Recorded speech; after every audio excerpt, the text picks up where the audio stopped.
Namaskar. Hello and welcome to PGurus channel. I'm your host Sree Iyer. Joining me today after a brief hiatus is Professor M D Nalapat, and he's joining us from Manipal. And we are going to be talking about two very important things. Is de-dollarization taking another step forward? Is the BRICS unit going to announce its currency in the next summit? That's number one question. Number two question: who was behind the Bangladesh coup? We're going to be taking a look at that again. The answer is going to perhaps surprise you. Well, first of all, please like this video. And now let's welcome Professor M D Nalapat. Professor Nalapat, namaskar. Jai Sri Ram. How are you, sir? Jai Sri Ram, namaskar, Jai Hind. I'm fine, Professor Sri. Nalapat, I'm on my campus in Manipal. It's a very wonderful place. Most of my books have been written thanks to Manipal. I'm very grateful to the institution. sir, what's not to like, sir? Western Ghats is always rosy, green, and wonderful. I was in Palakkad today in the morning. It was also nestling on the other side of the hills, but beautiful, just right amount of rain, right amount of humidity. Wonderful place. So today we are going to talk about two important things. Number one thing, this is where, Professor Nalapat, you are going to wear your economics hat today. You're also an excellent geopolitics watcher, but today I would like you to wear the economic hat. For the longest time, there has been talk that BRICS is going to adopt its own currency to counter the dollar. Now, looks like they are now ready to introduce that currency in the next BRICS summit. Is this true? And if is this, what percentage? Are you 100% certain that's going to happen? And if so, what would that unit be? Over to you, sir. Sri, I think no one is 100% certain of anything. You may or may not have noticed that the Russians and the Chinese have been buying gold at a very, very rapid pace. They both have huge reserves of gold. Neither has revealed their actual reserves of gold. The Russians are known to have gold reserves in the land itself, and they're busy discovering those reserves. The Chinese are busy buying them, exchanging, for treasury bills. For example, I think some currencies that are still convertible for gold. The London, if I'm not mistaken, the UK, I'm told the Chinese are major buyers of gold. I don't know if they're major buyers in the US also, but certainly they've been de-dollarizing in a very large scale. They're cutting back on dollars. This whole idea of this, this so-called Belt and Road is a way of de-dollarization, because the thing is done in dollars, and you get valuable land for those dollars. So you're exchanging dollars for strategically valuable territory. So they've been very active. The Russians have been very active. These two countries have been very active, and they're saying we'll have a currency which is gold-backed and which is, based on a very transparent foundation, blockchain. You're the expert in that. You know blockchain is transparent. So they are basically working on a currency based on blockchain and not with the RMB yuan, because that is unacceptable to India, but with gold, which, they say historically, it's very difficult for India to say we don't believe in gold, because the Indians believe in gold more than anyone else. I think they got huge stocks of gold. They're private stocks. If the government tries to get it, there'll be a revolt. It's not going to work. So there's no way those stocks are ever going to become public unless the government offers a very attractive scheme and there is a voluntary transfer of some of that gold. But most of it will be kept. Now look, these two countries have been preparing this for a long time. The dollar is an important instrument of US power. The sanctions that have been announced by Obama, by Biden, I pointed to you at that point in time. The sanctions are going to kill interest in the dollar.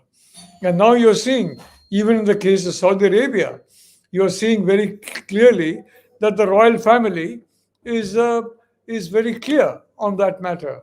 That the crown prince is very clear. And he's slowly moving away from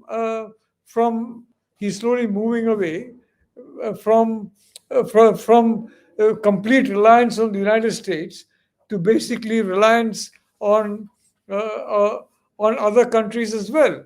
In the process, he is cozying up to Russia.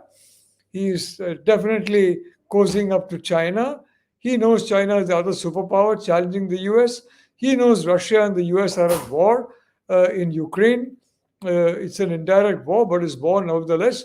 But you can see he's very openly dealing with Russia and with China. So are the other Gulf countries. So are the Southeast Asian countries. Everybody is doing that because, quite frankly, and dollars, many people all over the world are now changing dollars for other currencies because they believe one day if their country or their ethnicity is hit by sanctions, in the case of US sanctions on Russia, it's also sanctions on ethnicity. You have ethnic Russians who are not citizens of the Russian Federation being arrested. Many of them don't like the Kremlin. They don't like Putin. They've been arrested or they've been sanctioned. What the heck is going on? You're killing the dollar. The British are killing the pound. The Swiss have killed their currency by taking sides in the Ukraine war. The franc and the Deutschmark and even the Japanese yen, frankly, is not really trusted anymore, especially the dollar. But the US is being supercharged where sanctions are concerned. He's supercharged on the Ukraine war, he's supercharged on sanctions. That's Joe Biden. So frankly, Sree, the greatest help that has been given to your enemies is by yourselves, by the United States administration yourself. I'm not just talking about Biden. I'm talking about Obama. I'm talking about other presidents as well. Thank you. Thank you so much. And so you're saying that it's going to be based on gold, and then it's going to be on a blockchain, so traceability is quite easy. Now, India, though it has a lot of gold, it's in private hands.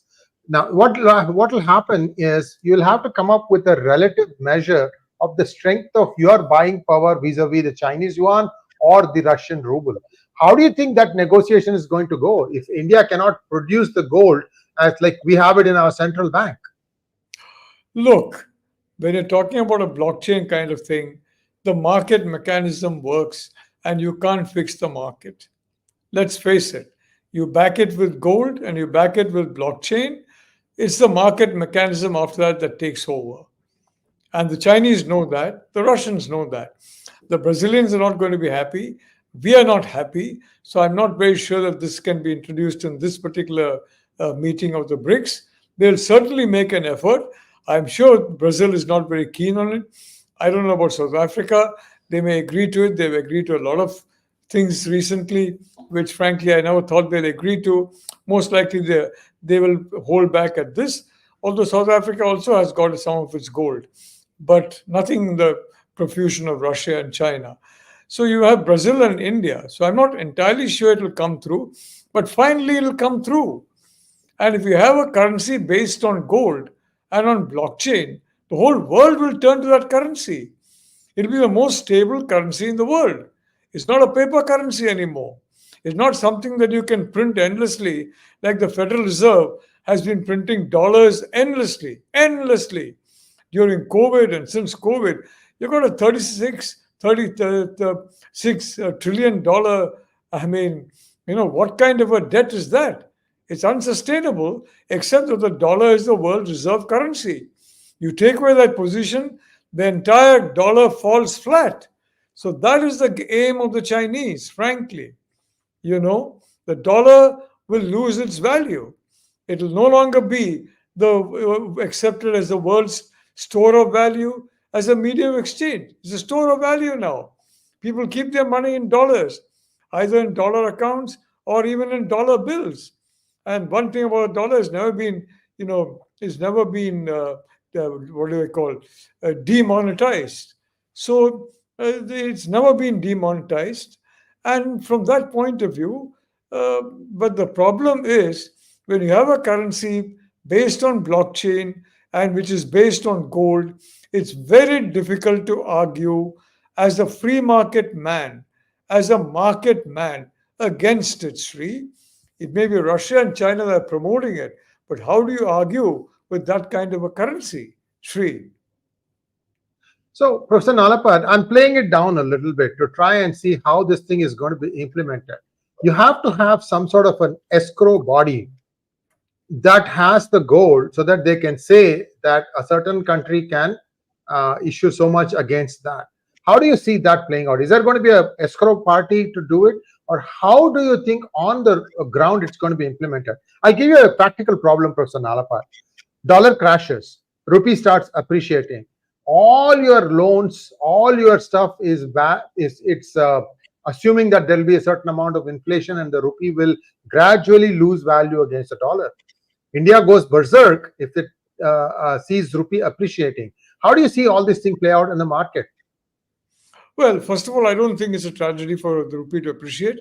And one day it will, possibly by the end of Prime Minister Modi's third term, it will start appreciating. As far as you're talking about these details, the fact of the matter is that I'm sure they've worked it all out. I'm not privy to what the Russians, the Chinese are thinking, or frankly, what any government is thinking, but I'm sure they've worked it out, quite frankly. And they're going to present the world with a currency that is transparent and stable, based on something that was basically the foundation of currencies for a very long time, until Richard Nixon came along and removed gold, and that began the era of just paper currency. Essentially, that paper is what the paper is printed on. That's all it is worth. But it's got a huge value because of the credibility of the dollar. And that's what's taken a knock in recent days because of the sanctions and other things. And once the Chinese make their plan public and the Russians, then you're going to have a real challenge on your hands, Sree. I don't know how much gold the federal is there in the vaults of the Federal Reserve. I don't believe it's anywhere near where the Chinese have got it and the Russians have got it. I mean, Nixon did a smart move at that point in time. If somebody has to come up with a very smart move to block this particular initiative of Russia and China jointly, Sree. So tell me something. People are now asking, well, India's UPI is accepted in many countries, and now the push is into Africa. IABC, Indo-African Business Council, they are saying that many African nations will be able to do transactions using the UPI. How do you see the UPI fitting into this new framework? Look, forget the new framework. UPI is a good, terrific way of doing it. And India is becoming an important partner. You've seen Indonesia, so many countries are now visa-free entry to Indians. So many countries, because it's a plus. The more restrictions you put, and the Europeans are the most self-destructive at all. They put so many restrictions on people that people just don't want to come to Europe anymore. Europe is sick. The migration problems, societal problems, economic problems. The United States, frankly, has got a lot of wrong policies. It's not futuristic. It looks to the past. Nixon was futuristic. All said and done, he was a great president, but for certain problems that he had, which he got railroaded out, he had some very, very smart ideas. He was very anti-Indian, and that was a stupid thing to do. He beefed up China. Again, another stupid thing to do. But anyway, not more stupid or less stupid than many other people or many other presidents of different countries. But having said that, I'd like to say, Sree, that look, I'm not going to hazard a guess on this. I'm just telling you what I know about what they're working on and what the details are. Frankly, it's your guess and mine are the same, Sree.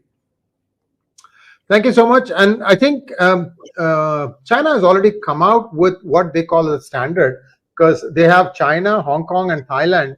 And now I think South Africa also has joined it. It's called M as in Mary, M Bridge. I don't know if that is the one that's going to become the standard. See, the challenge, I know blockchain. That's why my radar is up and running, saying that how will, the transaction tracking happen? Because if it is transparent, if China is fomenting a revolution in Botswana, all the BRICS countries will be able to know that. You understand what I'm saying, right? Sree, the advantage of toppling the United States currency is worth 100 times more than any revolution in any other part of the world, frankly. Let's be honest. Let's look at cost benefit analysis. So please, let's not discuss this kind of detail. It doesn't make sense. You're comparing something really massive in terms of achievement with something much smaller. Okay, you'll sacrifice that. Who cares? The big idea is, as you said, de-dollarization. The big idea is toppling the US dollar. It basically means toppling the US. So then China becomes number one. Then where's the US anymore? You had a premium for European goods, which is now more or less absent in many parts of the world. Frankly, it is an absurd premium. You have some goods that are being charged 20 times the price they should be. A lot of goods.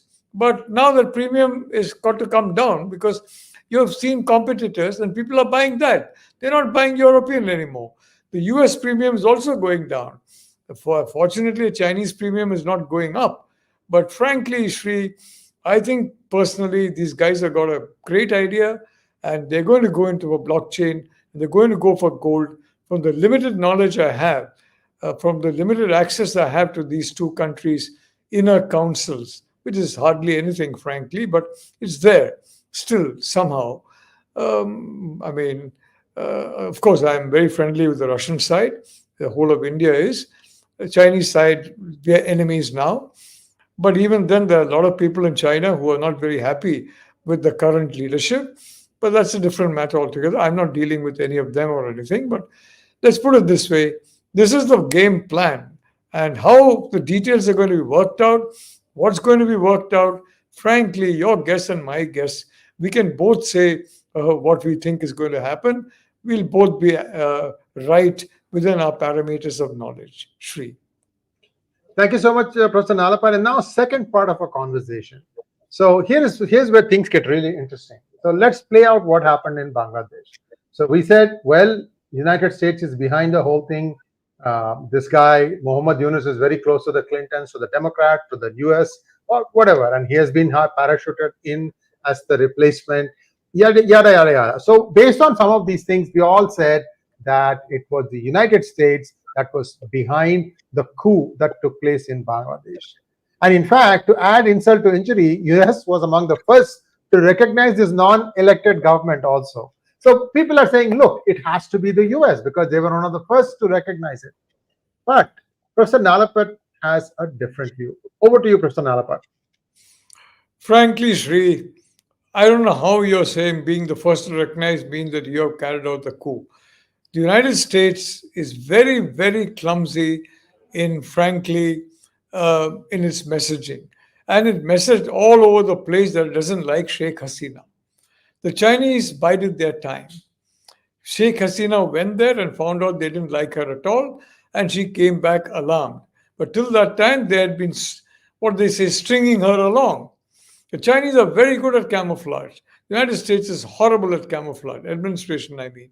I'm not talking about your troops who are good, but I'm talking of administrations. So for heaven's sake, as far as Bangladesh is concerned, the Chinese hate Sheikh Hasina. Why? She's close to India. India is an existential threat to them. They have to weaken India. They don't want any leader to survive in South Asia, or in fact anywhere, who has got a leaning towards India. Any leader, I can tell you.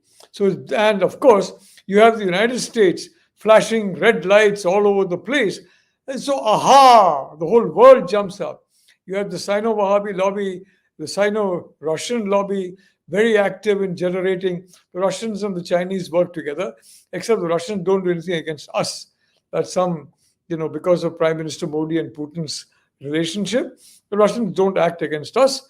The Sino-Wahabi lobby acts against us. And I again want to add, it's not Muslims. Muslims are not Wahhabis. Khomeinists are not Shia. It's a small fringe. But the Sino-Wahabi lobby and the Sino-Russian lobby have whipped up the press everywhere. And that they are now bleating the same story. Oh, it's America, it's America. I mean, we carried a story by a correspondent that it was America. I carried it because that's the received wisdom. I didn't stop it. But later on, I told the correspondent my own point of view, and I reasoned it out for him. But in Sunday Guardian carried that story. We had to carry that story because that is the received wisdom. 99.99% of people outside China believe that. And that's what the Chinese are expert at. Disinformation, misinformation, making you believe they're not palpably guilty when they are. You look closer and you'll see, like Sherlock Holmes to the dog that did not bark, and you'll understand who it was. It was not the United States. United States was frankly, the useful idiot who basically has taken the rap. It was China, and China was very sweet to Sheikh Hasina. Frankly, the more sweeter Chinese are to you, you better be careful because the dagger is already testing your back. So you guys have fallen for a trap, and not for the first time, Sree. But I can tell you, I mean, personally, why is the United States not responsible? One reason, because they're incapable of doing it in an efficient manner. Secondly, the Wahhabis are running loose all over Bangladesh. Hindus are being killed. When CAA was implemented, I warned that this is going to be used as an excuse by Pakistan and Bangladesh sometime to force Hindus to come to India. And because what we should concentrate on is strong diplomacy, strong whatever diplomacy to ensure that minority Christians and Hindus are properly treated. Not that we give them an open sesame, send all the Hindus. That's what's happening now. That's what these Wahhabi fanatics want. Look at the ground and you'll get the facts. Look at the ground. Are there pro-American mobs there? Anybody waving the US flag? They hate the United States. It's the Wahhabis. They're not blaming China at all. They're loving China. They're not going to say anything about MBS. MBS is an enemy of Wahhabism, and the West foolishly became an enemy of MBS, including Biden. That was stupid. MBS is actually a hero when he should have been celebrated rather than castigated. But having said that, Sree, thank you. You have served the role, your country has served the role of being a useful idiot to China once again. Sir, let me ask you this question. One conversation, two narratives. I'm going to show you the transcripts of what the United States released as part of the conversation that took place between Joe Biden and Narendra Modi, and the same thing released by India. Something glaring is missing in the US version. And what is missing is that, let me just show you where exactly it's missing. Modi expressed concerns about, okay, so this is the US statement, I think, and this has no mention of Modi expressing concern about the state of Hindus in Bangladesh. US has left it out. There you go. This is Indian version. They emphasize restoration of law and order and ensuing safety. Both agreed. Yeah. Go ahead. So both agreed that the safety and security of the minorities, particularly Hindus, is very, very important. Yet, when the release comes from the United States, this is glaringly missing. Now, if you say that US did not take part in this coup, then they should be. What is the problem in putting the thing as it happened, Professor Nalapat? Why hide it? Sree, I think you've forgotten all the many shows that we have had. I think you've forgotten all the stuff that I've written. The Sino-Wahabi lobby is very active in your country. It's active in my country, but fortunately it's more under control. It's running wild in your country. All over the place. Are you telling me 𝙒𝙬𝙤𝘗 is overriding? I don't know who 𝗒𝙬𝙤𝘗𝘁, whoever it is sorry. I mean, that's the lady who's South Asia expert. She came and camped for months in Bangladesh trying to prevent the Sonia and the Sheikh Hasina from coming back to power, along with the current ambassador there, Peter Haas. Sir, Look, over to you. Sorry. Look, you can be a useful idiot without being an agent, right? Maybe maybe she honestly thought Sheikh Hasina was a bad bet and you have a better bet. Maybe, who knows? I'm not going to go into her motives. Thank you, Sree. I'm not going to go and find out what is Uzra's motives. She may be perfectly properly motivated. She may have made an error, but it may have been with the right motive. So please don't ask me to parse motives of people. But the fact is, the influence of Sino-Wahabi lobby is huge. Don't name people, Sree, especially if they're Muslim. The fact of the matter is, Sino-Wahabi lobby has got every section of society, every religion, every faith, every part of the United States is under that. I can tell you. So please, let's not to point to someone because he or she has got a Muslim name. That's just typecasting, and that's not very professional or scientific. Sorry. Sorry, sir. Sometimes you have to put a little bit sharp instrument to get the message across. That's all. It's not being. Look, you and I are very close friends. We understand each other.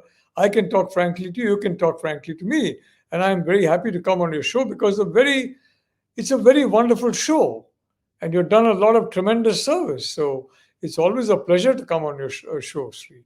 Don't, as a friend of mine long ago said, don't mistake me.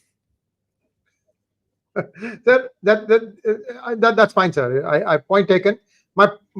My whole thing here is that somebody up and down the chain chooses to ignore the blatant truth that is staring them in the face. I'm afraid what happened in 1971, the ambassador of United States was screaming from the top of his lungs about what was happening to the Hindus there.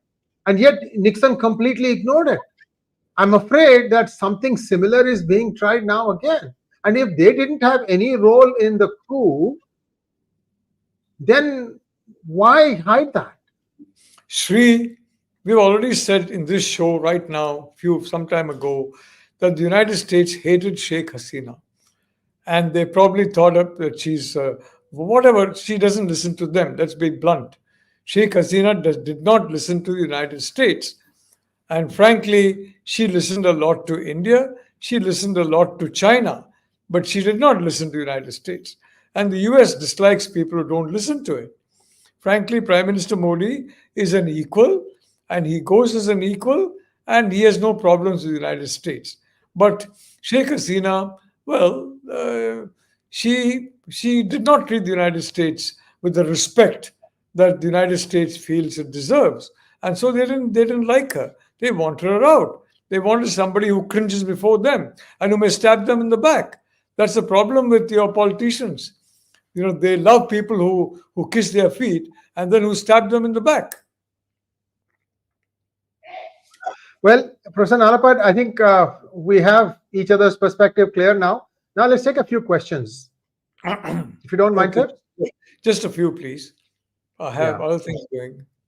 Yeah, just three questions. Just three questions, please. Thank you, Ananda Gowda, for becoming a YouTube member. Yeah, Anand, please tell me your question. What is it? No, he doesn't have a question. He just became a YouTube member. Pradeep wants to know, will BRICS currency have an impact on the price of gold? If gold is set to go up, is physical gold better than the ETF-based gold? Look, Pradeep, I mean, I'm not an expert on this matter. Gold is a very tricky metal, but the general secular trend is up. So I would think that that's a secular trend of gold. It's up. That's all. But it's my guess and yours are about the same. I'm not an expert on gold. Yeah, last two questions. Sparkly Spirits wants to know, should India allow Chinese FDI when there are tensions at the LAC? For decades, China has betrayed, lied, and undermined India.